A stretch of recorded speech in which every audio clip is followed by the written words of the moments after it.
Good morning, my lovely class. I hope that you are all doing well on this Tuesday. It's Tuesday.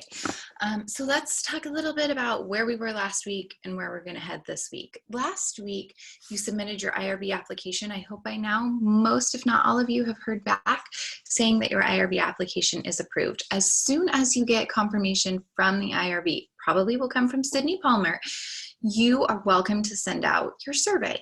So the IRB gives you permission to send out the survey, but it doesn't do anything for you. It just reviews everything that you've done, says yes or no, you need to make the following adjustments, and then you are the ones that send it out.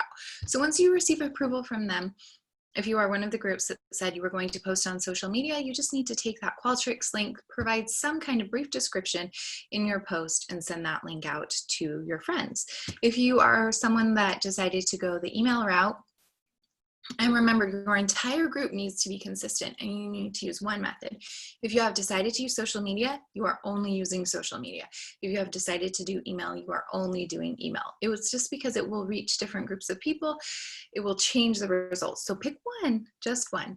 But if you are one of the people that decided to send it out via email, as soon as you have approval, you need to include some sort of brief explanation, what this is for, why you're doing it, what's going to happen with the data, and send it out via email. Remember, you're going to receive the vast majority of your responses within the first 48 to 72 hours, and then you're going to see a significant decrease in the number of responses. That's okay, and that is expected. Around 72 hours, maybe the 4-day mark, you're going to send a reminder email or make a reminder post to see if you can get any additional responses. After 7 days, I highly recommend you close those surveys so you have plenty of time for data analysis. The reality is most people aren't going to review it. They're not going to complete it after 7 days. We're not offering any financial incentive to them to do that. We're not offering, they don't have a vested interest in this. For example, our school district just sent out a survey a couple of weeks ago asking what our thoughts were for the new school year. That they don't have to provide a financial incentive, and it's likely that someone is going to respond after some time because we all have a vested interest in what happens with the kids next year. That's not going to be the case for your survey. But even in that case, they did send out reminder emails. Remember, think about how social media works. If you post something within 5 or 6 hours, it is all the way at the bottom. People aren't remembering it, so you need to make this be timely. Probably just need the one reminder on social media, but if you choose to do an extra 1 or 2 on social media, that's fine. Now the email one, you really do only need to send them 2 emails, one initial email and one reminder email, because it will get annoying and people will not answer you because they think you're annoying. So just choose your battles, decide what you want to do. Remember, social media, you can have more touch points because everyone won't see it. So that is perfectly acceptable. You cannot send this out until you have approval from the IRB. I do not receive the email from the IRB that lets me know whether or not you have approval. That means I also do not receive the email from the IRB if your study is not approved. If your study is not approved, please let me know and we will work together to make sure that it is approved as quickly as possible. Sometimes the directions, if your study is not approved, are a little bit vague. It will be faster and easier for you if you let me know what is happening so that we can work together to make sure we correct any of those errors. So that's where we are with the IRB. Now we're heading into the peer lit review feedback. I understand this assignment is great. It's great. I understand that this assignment is great. It's confusing on so many different levels. Basically, this is what you need to do. If you have not already posted your draft lit review, you need to do that as soon as possible. You need to post it to your individual group discussion board. Then you need to claim several other lit reviews so you can make sure that you review other people's. As I said before, I believe I did, maybe I forgot, but as I hope I said before, you need to review at least 2. You need to review 2 of your peer papers. If you review 17 of your peer papers, you don't get more points. So 2, you need to review 2 papers, which means your lit review should also receive 2 reviews. I hope. If you're looking at this and the people that said they've claimed, every time we do this, I want to sneeze. If we're looking at the people, if you're looking at who has claimed your paper and no one has claimed your paper by tomorrow, please let me know and we'll make sure that you get some reviews. If no one is participating in your group, that's a problem. Let me know. and I will step in and try and figure it out. If you haven't posted yet, please post, please, please, please post, as I said yesterday. If you are someone who's a little bit late to post, please also send an email out to your group members so that they know, hey, I've posted, I'm participating. These are the papers that I've decided to claim. I've also received questions about the length of this. I know this is confusing. Yes. So as we go down that road, let me first say, I really appreciate when you tell me that there are confusing things in the course. It does not offend me when you say there are confusing things in the course. I don't think that you're dumb. Please tell me. All of the emails I get when people say, I'm confused, please don't think I'm dumb. I'm so sorry I didn't understand your directions. I know the directions are confusing. I don't think you're dumb. When you tell me that the directions are confusing, then I can go back to the course counsel and say, the directions are confusing. We need to revise them. They don't listen to the instructor saying the directions are confusing. We need to revise them, but they do listen to the students. So if there is something that you find particularly confusing embedded in the course itself, please let me know. I'm happy to submit that so that we can hopefully change it for future students. But let's go back to the lit review. Your lit review right now is going to be longer than your final paper. I believe the course says your final paper has a page limit of 7 to 10 pages. Right now, your lit review is probably sitting close to 7 to 10 pages. 7 pages. My recommendation for the final paper is that you keep it under 6 pages. 6 pages or less. I know it sounds crazy. You can actually do it. We'll talk more about it later. But when people are asking questions, how are we going to do that? Well, the reality is you're going to cut things from your paper. And the lit review helps give you a basis of understanding of the topic. But once you collect your data and analyze it, you're going to find that there are some things that you needed to understand to really understand your topic and to write that survey and to know which direction you wanted to go that are not relevant once you collect your data. So what you're basically going to do is go through and slash all those things that aren't as relevant anymore. You're going to remove them. And what you have, you're going to condense down as small as possible. Your final lit review introduction section to the paper is going to be about 1.5 to 2 pages long. I know, it's crazy, but there is a lot that you will be able to cut. But you can't cut any of it until you see how your data starts to come back. So the lit review itself is going to be quite lengthy. And then when we get to July and we're starting to write that final paper, you'll go through and you'll revise each of those sections. As we get closer to the final paper, I have a little outline for you to fill out yourself if you choose to, which I hope that you choose to. And it helps keep you on track about all of the things that you need to keep in each section of the paper, and also gives you a recommended page limit so you can fit within that 6-ish page range, while still including everything you need. So that's why the lit review is longer, or about the same length as the final paper right now. And that's just because we haven't gotten to that revision stage that will come when the data analysis comes. Another thing with this, please make sure that the reviews that you do for your peers are substantive. You don't want to say, good job, and it be terrible.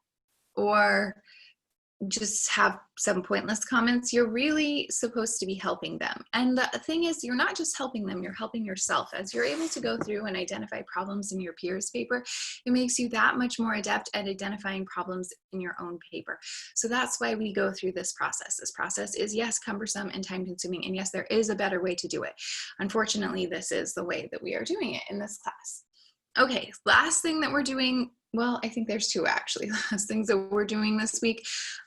You need to install JASP this week. I am going to guess that most of you had never used JASP until JASP was introduced in this class a couple of semesters ago. I had never heard of JASP either. I'm going to give you my personal opinion. JASP is not something that I've ever used in public health practice, nor do I ever intend to use it in public health practice outside of this class. However, for the purpose of this class, you need to use JASP. If you have any experience using SPSS, it's a lot like SPSS, but slightly less user-friendly, but it's free. So we used to use SPSS in this class, but it requires that you sign into the simulation software so you can emulate one of the on-campus computers, and every time it disconnects, you lose your data. That was a really unhappy situation for all the students who continuously lost their data. So that is why we are using JASP now. It's not the worst, but there are some things that are a little bit confusing in JASP. So go step by step through the instructions. I'll also be posting something in the next couple of days that takes you through the assignment. There's a video, it goes step by step through the assignment. So you can see how that needs to go. It shouldn't take that long for you to do it, but definitely download JASP, open it, make sure that it works this week, because if we get to next week and you haven't done that and you have problems, we're gonna have a really hard time. So please do that. And as you can see in those instructions, I believe it tells you specifically what you need to do. If you have an iPad, Chromebook, or Surface, you need to also install the Roll app option. So if that's what you're choosing to use instead of a PC or Mac laptop, then you need to make sure that you've done that. Please, please install JASP in advance, like by Saturday, for real. For real, install JASP, please. Our assignments are not going to be that hard, but they are going to be really hard without JASP. Like, you cannot do them because it asks you to show some of your JASP work. I have also been getting some questions from students about whether or not you have to use JASP for your data analysis. No, you do not. You are welcome to use whatever statistical software program you feel most comfortable with and have access to. I will say, because you're using Qualtrics to administer your survey, there are actually a lot of features within Qualtrics that will help you with your data analysis. If you are someone that feels very comfortable with Excel, you are more than welcome to analyze your data using Excel. That would be my recommendation. The data set isn't that big. Excel has a lot of capabilities, and the internet has 1,000,001 videos of how to do things in Excel. But if you are someone that does have access to SPSS or SAS or Stata or R, and you know how to use them, then by all means, please go ahead and use them. Or JASP. JASP is also a great option. The other last and final thing for this week is your personal application check 2, personal application assignment check 2. I think that made more sense. Is going to be happening starting next week. So please make sure that you post something in that personal application assignment this week, because I will be going through and checking that everyone has one. Remember, for this, no news is good news. You will actually not receive any information on this personal application assignment for a good long while, because as I said before, it will mess with your grades significantly if I start to put those in. So you will probably start to hear things about your personal application assignment sometime after the 4th of July. Yes, sometime after the 4th of July, you should start seeing things. We had a little bit of an issue with the personal application assignments at the beginning of the semester. So I believe that there's currently a total post requirement of 12 posts. In the rubric, we're going to bump that down to 10 posts because there were some technical difficulties at first that no one needs to be punished for, especially not on this wonderful assignment. So you need to have 10 total posts done. I highly recommend you have those 10 total posts done by the 4th of July so we can start grading those and putting those in. As we are looking ahead a little bit further, your final lit review is going to be due on the 20th. So you're going to want to be working on that. As soon as you get the feedback this week from your peers, you're going to want to scramble, incorporate it, and get ready to turn in that final lit review. Your results and discussion, so that's going to be your data analysis portion, is due on the 27th. So you're going to want to open your surveys up as soon as you get approval from the IRB, keep them open for 7 days, and then shut them so you can begin doing that data analysis on the 20th. So you can turn it in on the 27th. And then your final peer feedback assignment set is going to be due sometime around the 3rd of July, returned back to you on the 11th of July, and your final paper and posters are going to be due the week of the 18th. And then we are done. Yay! Then we are done. A couple of things about that final poster. Really, it's just one thing. The final poster is going to be a presentation. I know, it's crazy. We are going to get on Zoom, which originally was kind of a novel concept, and then coronavirus hit, and now your whole life might be on Zoom, so you know how to use it. So we're going to get on Zoom. You're going to sign up for a time and you're going to present to me and your peers or another instructor and your peers. Start thinking about that now. If you decide Sister Super is really not my favorite, that's totally fine. I won't be offended by that at all. You are welcome to present to another instructor. We'll post some times in the next couple of weeks for you to sign up. If you're a little nervous about the other instructor, then you are welcome to present to me, and I would love to see your happy smiling face in my poster presentations. Your poster presentation is going to be 3 minutes long, and then you'll take questions from your peers at the end. We are not going to stress about this because in the world of coronavirus, there are so many bigger things to stress about, but I want to let you know in advance, you're going to have a 3-minute presentation, 1 to 2 minutes of questions. Hopefully that doesn't cause you additional stress or anxiety right now. It might cause me additional stress and anxiety, but this week, focus on getting that feedback done, downloading JASP, please, pretty please, with a million cherries on top. Download JASP, make sure it works. And make sure you have a personal application post turned in. It doesn't need to be a novel. It just needs to address the prompt, be short and sweet, and be submitted by Saturday. So have a wonderful week. Stay safe, wash your hands. I know it's crazy, but coronavirus is still a thing. It's still a thing, despite what people think. So wash your hands, wear your mask, be safe.